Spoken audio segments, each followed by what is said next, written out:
बिस्मिल्लाहिर्रहमानिर्रहीम, अस्सलाम वालेकुम। मैं हूं सैयद आसिम रज़ा। आप देख रहे हैं मेरा यूट्यूब चैनल खबरगर। मैं आज बड़ी अहम खबर जो कि मशहूर तो हो गई है, डेफिनेटली आपको न्यूज़ चैनल पे भी मिली, बहुत सारे लोग व्लॉग्स कर रहे हैं। आदिल फारूक राजा जो कि कोर्ट मार्शल हैं, मेजर रिटायर्ड, जिनका कोर्ट मार्शल हुआ और इंस्टीट्यूट्स के ख़िलाफ़ जो है सराई उन्होंने एक सिलसिला शुरू किया मुल्क से फ़रार होने के बाद। फ़रार का लफ्ज़ मैं इसलिए इस्तेमाल कर रहा हूँ कि जैसे ही इस हवाले से हम देखें हुकूमत की तब्दीली हुई थी और पीडीएम की हुकूमत मार्ज़ वजूद में या इक़्तिदार में आई थी, तो उस हवाले से हमने देखा कि उसके बाद जो हज़ासराई शुरू की गई इदारों के हवाले से, आईएसआई के हवाले से और आर्मी चीफ या फिर दीगर सीनियर अफसरान के हवाले से, तो उसके बाद हमने देखा कि जब पकड़ धकड़ शुरू हुई और रियासत मुखालिफ एजेंडे के ख़िलाफ़ कार्रवाइयाँ शुरू हुई, तो आदिल राजा साहब जो थे अपने आप को मफरूर हुए और दूसरा लापता पहले तो उन्होंने करार दिया, जिसके बाद तहकीकात होने के बाद पता चला कि वो मुल्क से फ़रार हो चुके हैं। उससे पहले उनकी अहलिया के हवाले से भी बड़ी कंट्रोवर्सीज थी, कुछ केसेस के बारे में बात होती रही, उनके ऊपर एलिगेशंस थे। हम बात करेंगे थोड़े से बैकग्राउंड के हवाले से। हाइब्रिड वॉर की बात की जाती थी, फिफ्थ जनरेशन वॉरफेयर की बात की जाती है, और एक गुस्टापो फिनोमेना की जब बात करते हैं ना, इंटेलिजेंसिया की जब बात की जाती है, तो इंटेलिजेंसिया बेसिकली उसके अंदर एक नया हरबा जिसको हम कहते हैं सोशल मीडिया टूल्स के इस्तेमाल की बात की जाती है। हमने देखा है कि अभी भी पाकिस्तान में ट्विटर परफॉर्मर ट्विटर एक्स की बात की जा रही है, उसके हवाले से भी मामलात हो रहे हैं कि जनाब वो ब्लॉग्ड है या उसमें। मैं आपको मिसाल देता चलूँ, बहुत सारे तरक्की और कामयाब, तरक्की याफ्ता और कामयाब ममालिक के अंदर बहुत सारी एप्लीकेशंस आज भी बंद हैं, जिसमें बशमूल गल्फ़ की बात करें, सऊदीया की बात करें, दुबई की बात करें, चाइना की बात करें, ईरान की बात करें, और बहुत सारे दीगर ममालिक हैं जिन्होंने अपने नेशनल सिक्योरिटी को मुकद्दम रखते हुए ये सोशल मीडिया एप्लीकेशंस को ना सिर्फ बंद किया, ब्लॉक किया, बल्कि उसका जहर आलूदा मवाद जो होता है उससे अपनी आवाम के जहनों को पुरगंदा होने से बचाया, पल्यूट होने से बचाया। और अपनी उनकी एप्लीकेशंस होती हैं जिसके ऊपर वो अपना जो लोगों को प्लेटफॉर्म फराहम करते हैं, लेकिन डेफिनेटली जब अपनी एप्लीकेशंस होती हैं तो उस पर कंट्रोल एंड कमांड का सिस्टम भी होता है, जो कि बहुत अच्छा है। मैं इसलिए समझता हूँ कि जहनी इंतशार और फसाद की बात जब की जाए और मुल्क में इंतशार की बात की जाए, तो हमें अरब स्प्रिंग को नहीं भूलना चाहिए, जो कि उसको आजमाया। हाइब्रिड वॉर का सबसे जो पहला शिकार हुआ वो अरब स्प्रिंग के बाद, जो गल्फ़ कंट्रीज़ और दीगर ममालिक के हवाले से जब बात की जाती है तो वहाँ पर जो कुछ हुआ उसको देखा जाता है। तो ये एक बड़ा मोहलिक हथियार है जिसको इस्तेमाल किया। जनरल बाजवा साहब, कभी बाजवा डॉक्ट्रिन की बात होती थी, उन्होंने हाइब्रिड वॉर का जिक्र किया, हमने फिफ्थ जनरेशन वॉर का भी जिक्र किया, अपने बहुत सारे टेलीविज़न प्रोग्राम्स में भी मैंने बात की। लेकिन ये वो हथियार था कि जिसको पाकिस्तान की इकॉनमी, ख़ासतौर पर दहशतगर्दी के बाद तकरीबन 2.5 दहाइयाँ होने वाली हैं, और हम ये देख रहे हैं कि दहशतगर्दी का फ्रिज जो है हमारे सरों पे मंडला रहा है, और उसके लिए adding fuel to the fire, जब आप सोशल मीडिया पे कोई ऐसे प्रोपोगंडा बेस्ड चीज़ें, हमने तो यहाँ तक देखा कि जी पता नहीं कौन कौन सी तारीख की जो तस्वीर थी या फुटेजेस थी, उनको जोड़ के मुख्तलिफ वाक़यात से जोड़ा गया, फेक न्यूज़ की बात की जाती है, फिर डीप फेक वीडियोज़ और ऑडियोज़ की बात देखें हम अगर नज़र आती है, तो एक ऐसा मैकेनिज़्म किया गया कि लोगों के कच्चे जहनों को, ख़ासतौर पे पाकिस्तान जिसमें लिटरेसी का रेट बहुत कम है, उसमें लोगों को मुतासिर करने के लिए इस तरह के करैक्टर्स जो थे वो मंजर आम पे आ गए। अब मैं दोबारा वापस आऊँगा इस सूरत हाल की जानिब जो कि हम देख रहे हैं और जिसके हवाले से हम बात कर रहे हैं। आदिल राजा भी उन्हीं में से एक करैक्टर थे जो कि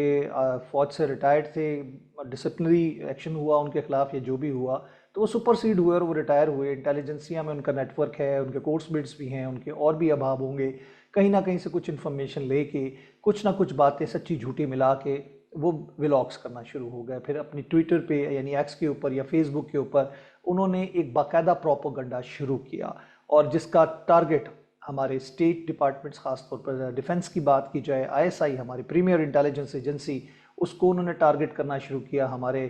टॉप रैंक और ऑफिसर्स जो हैं उनको उन्होंने निशाना बनाना शुरू किया। अब ये बात तकरीबन हम देख रहे हैं कि गुज़श्ता 2 साल से ये मामला चल रहा था, उनको यूट्यूब से पैसे भी मिल रहे हैं, उनको फंडिंग भी हो रही है, फिर उसके बाद उनके सब्सक्राइबर भी ज़्यादा हो रहे हैं, क्योंकि उन्होंने अपने आप को जिस तरह प्रेजेंट किया और एक ख़ास जमात के लिए फेवर के ऊपर बात करते करते उन्होंने बराह रास्त फ़ौजी इदारों और इंटेलिजेंस एजेंसीज को निशाना बनाने की कोशिश की। अभी जो खबर आई है जनाब वो बड़ी उनके लिए एक चौंका देने वाली खबर तो नहीं, बल्कि उनके लिए मिसाल इबरत ज़रूर बनेगी कि बरतानिया की एक अदालत ने उनके ऊपर 10,000 पाउंड का जुर्माना किया है। ब्रिगेडियर रिटायर्ड राशिद नसीर जो कि सेक्टर कमांडर भी रहे हैं, उनके हवाले से उन्होंने काफ़ी ज़्यादा जिसे कहते हैं प्रोपोगंडा किया था, इल्ज़ामात लगाए थे फ़ौज के ऊपर, ISI के ऊपर, बिलखसूस उनका नाम लेके। तो उन्होंने हितक इज़्ज़त का डेफेमेशन जिसको सूट कहते हैं, और ये बड़ा सीरियस सूट होता है बरतानिया या वेस्ट के हवाले से अगर बात की जाए, नॉट लाइक पाकिस्तान। तो वहाँ पर उन्होंने अपने जो इल्ज़ामात उन पर लगाए गए थे उनके ऊपर अपने आप को डिफेंड करने में वो नाकाम रहे, और उनके तमाम मटेरियल से साबित होता है कि वो झूठ का एक पलंदा जो पाकिस्तानी आवाम को मुतासिर करने के लिए, वो इमेच्योर आवाम जो कि कुछ पढ़ी लिखी भी उस रविश में बह रही थी कि वो कहते हैं ना कि बहती नदियाँ में सबने हाथ धोए, वो वाली बात है। तो उसमें जनाब साहब उन लोगों ने मिल के एक ऐसा प्रोपोगंडा किया कि एक बड़े मैसेज और कच्चे जहन के लोगों को, और ख़ासतौर पर यूथ को, उन्होंने काफ़ी ज़्यादा ना सिर्फ मुतासिर किया, उनके जहन को पोल्यूट किया। हम 9 मई के वाक़यात को नहीं भूलेंगे। 9 मई में जो कुछ हुआ और उसके दरमियान और उससे पहले जो कुछ सोशल मीडिया के ऊपर किया जाता रहा था और किया जा रहा था, उसमें ख़ास तौर पे आदिल राजा की बात की जाए, आदिल फ़ारूक राजा की बात की जाए, उनके ख़िलाफ़ जो एप्लीकेशन थी ब्रिगेडियर राशिद नसीर साहब ने, रिटायर्ड जो हैं, उन्होंने वहाँ पे अदालत में एप्लीकेशन दायर की थी हितक इज़्ज़त की, जो कि ये डिफेंड करने में नाकाम हुए। फिर इन्होंने अपने दिफा के लिए जो एप्लीकेशंस दी थी उनको भी जज ने फारिग कर दिया, उनको भी खारिज कर दिया गया, और उनको 17 अप्रैल तक का टाइम दिया गया है, और 10,000 पाउंड जुर्माने की रकम जो है वो अदा करने की बात की गई है ब्रिगेडियर रिटायर्ड राशिद नसीर को। तो इससे मतलब ये हुआ कि जो कुछ हम कह रहे हैं या फिर उनके बारे में जो लोग देख के बड़े मुतासिर होते थे, वो बिल्कुल उसी तरह नज़र आ रहा है कि जैसे उन्होंने एक झूठ का पलंदा लेके एक पंडोरा बॉक्स खोलने की कोशिश की पाकिस्तान के हसास इदारों के हवाले से, और ख़ास तौर पर पाकिस्तान आर्मी के हवाले से। अच्छा, यहाँ पर एक मामला और आता है, और उस मामले की तस्दीक मैंने ख़ुद भी की। इनकी एक ऑडियो, मुबैना ऑडियो लीक हुई थी, जो कि इंडिया के एक यूट्यूबर हैं जो कि रॉ के साथ मुबैना तौर पर उनके लिंक्स हैं, जिनके बारे में ये कहा जाता है, रोहित शर्मा, उनके साथ मेरा भी ताल्लुक़ है, उनके कुछ प्रोग्राम्स में मैं भी जाता रहा, उनसे बातचीत होती रही हमारी मुख्तलिफ टॉपिक्स में, और बड़ी जैसे कह सकते हैं ना क्रॉस फायर टाइप का प्रोग्राम्स रहे, क्योंकि वो इंडिया के नैरेटिव को डिफेंड करते हैं, हम पाकिस्तान के नैरेटिव को डिफेंड करते हैं, अपने रियासती इदारों के लिए हमेशा हम खड़े रहे और हमेशा खड़े रहेंगे, और हम तो हकाइक पे बात करते रहे जिस हकाइक को वो फेस नहीं कर सकते इंडियंस। तो उनसे कुछ सलाम दुआ रही, और उसके बाद मैंने जब उनके हवाले से मुबैना ऑडियो आई तो उसमें उन्होंने रॉ एजेंट्स के हवाले से पूछा कि जिससे वो मिलने की ख्वाहिश जाहिर कर रहे थे, और उनके नंबर्स मांगे गए, वो नंबर्स एक्सचेंज हुए। तो रोहित शर्मा साहब ने ये ज़रूर मान लिया कि हाँ जी हमारी गुफ्तगू हुई, लेकिन बीच में फिर उन्होंने इस बात की तरदीद की कि जी शायद उसको ऑडियो को थोड़ा सा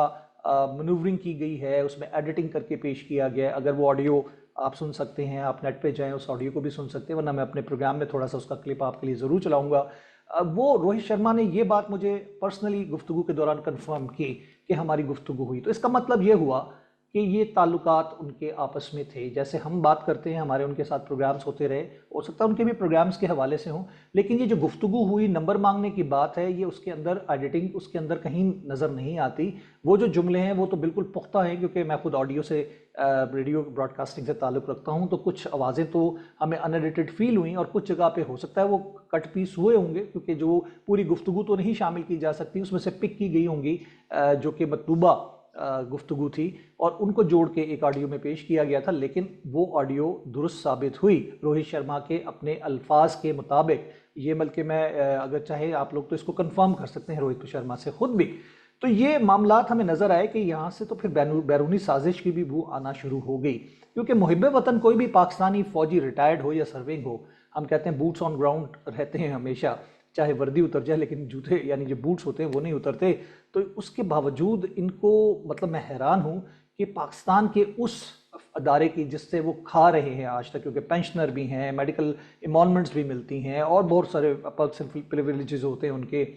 मेजर अपना साथ नाम के लगाते हैं। तो आर्मी ने उनकी इन हरकतों के बाद, ये चीज़ साबित होने के बाद, उनका और एक और मेहदी साहब हैं उनका कोर्ट मार्शल किया, और उनको सज़ा भी हो चुकी है। तो अब ये पाकिस्तान आने के तो उनके दरवाजे बंद हो चुके हैं, लेकिन वहाँ पर बैठ के उनको कमाने की आदत पड़ गई, डॉलर्स की लालच चमक में वो मुल्क की मफाद, मुहिब वतन, और जिसे कह सकते हैं कि पैट्रियाटिज़म जो है उसको भूल के वो इस लाइन पे चल पड़े हैं। लेकिन ये उनके लिए झूठा होने के लिए काफ़ी है। कि बरतानवी अदालत ने उनको जुर्माना आयद कर दिया है। 10,000 पाउंड का उनको जुर्माना हुआ और अभी ये एक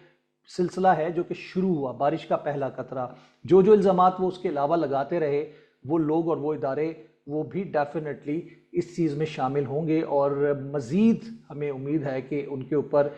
तमाम चीज़ों के झूठा होने के लिए साबित जो कुछ वो बोलते रहे वो बहुत होगा। तो ये आज के प्रोग्राम में हमने बात करनी थी। मज़ीद डिटेल से इसके ऊपर और भी बातें हम आपसे करेंगे और इसके अंदर कुछ और हकाइक भी हैं वो भी बताएंगे। एक और चीज़ जो आने वाली है वो आपको मैं एक ब्रेकिंग न्यूज़ दे रहा हूँ। एक बहुत बड़ा जिसे कहते हैं ना कि रिलीजियस टूरिज़म के हवाले से अगर हम बात करते हैं तो जो पीटीआई के दौर में एक बहुत बड़ा गुरुद्वारा बना पाकिस्तान में, और हम बात करते हैं करतारपुर की, करतारपुर राहदारी और गुरुद्वारे के हवाले से वहाँ पर एक होटल की ज़मीन और उसके ऊपर होटल बनने के हवाले से भी कुछ स्कैंडल सामने आ रहे हैं, वो जो कुछ ही दिनों में वो डिस्क्लोज भी हो जाएंगे। और उसमें एक बहुत अहम शख्सियत हैं जिनकी बीवी ने पीटीआई के थे वज़ीर, उन्होंने कहा कि जी हमें अफसोस है कि पीटीआई के लोग उनको सपोर्ट क्यों नहीं कर रहे, क्योंकि वो पीटीआई के लिए तो जेल नहीं काट रहे, वो अपने किए करतूतों की वजह से जेल काट रहे हैं। मैं फवाद चौधरी साहब की बात कर रहा हूँ, उनका भाई का नाम आ रहा है इस हवाले से। ये मेरे पास न्यूज़ पहुंची, बड़ी मुसद्दिका न्यूज़ है और वो थोड़े दिनों में ये स्कैंडल सामने भी आ जाएगा। स्कैम है बहुत बड़ा, उसके अंदर अरबों का फ्रॉड भी है। तो वो तमाम चीज़ें, तो ये बात भी क्लियर हो जाती है कि चौधरी साहब को जो सज़ा हो रही है वो इस वजह की नहीं हो रही कि उन्होंने तहरीक इंसाफ का साथ क्यों दिया या उनके साथ जिस तरह बाकी लोग इल्ज़ाम लगाते हैं, ये उनके अपने किए की सज़ाएँ हैं जो कि उनके ऊपर केसेस बने हैं। एज वज़ीर इत्तला जब रहे, पीटीवी में क्या कुछ किया, रेडियो पाकिस्तान में क्या कुछ किया, एपीपी में क्या कुछ किया, मिनिस्ट्री के साथ कैसे खेला उन्होंने, किस तरह उनकी बेगम ने वो जो मिनिस्ट्री का चाइना पार्क सेंटर के अंदर दफ्तर था उसके ऊपर कितने करोड़ों रुपए खर्च करवाए अपनी मर्जी का दफ्तर बनवाने के लिए। और ये बड़ी एक अजीब मिसाल है कि जब भी वज़ीर साहब आते हैं तो उनकी मिसिस के ऑर्डर्स के ऊपर जनाब साहब ना सिर्फ करोड़ों रुपए खर्च कर दिए जाते हैं, सिर्फ उनकी पसंद नापसंद, उन फर्नीचर की बात की जाए, डेकोरेशन की बात की जाए, तो ये पाकिस्तान के मासूम आवाम के टैक्स पेयर्स का पैसा है। और दूसरा, जब करतारपुर राहदारी की बात करते हैं तो मिनिस्ट्री ऑफ रिलीजियस अफेयर्स की बात की जाए और वैक्यू ट्रस्ट की बात की जाए या फिर वो सिख कम्युनिटी की बात की जाए जो इसको फंड करके बनवाने की बात करें, तो ये उनका पैसा था, तो ये ऐसे हज़म हुआ होगा नहीं। तो इंशाल्लाह ये भी थोड़े अरसे में केस खुल के सामने आने वाला है। और वो कहते हैं ना कि जहाँ पे चिंगारी होती है वहीं से धुआं उठता है, तो बात ऐसे नहीं निकल रही है, ऐसे ही नहीं केस बने। तो फिर मेरे ख्याल है कि आने वाले दिन जो हैं वो बहुत अच्छे ख़बरों के साथ आएंगे और उसमें बहुत सारे और शुरफा जो है वो बेनकाब होते हुए नज़र आएंगे। मैं चाहूँगा आपसे इजाज़त, अल्लाह ने के बाद।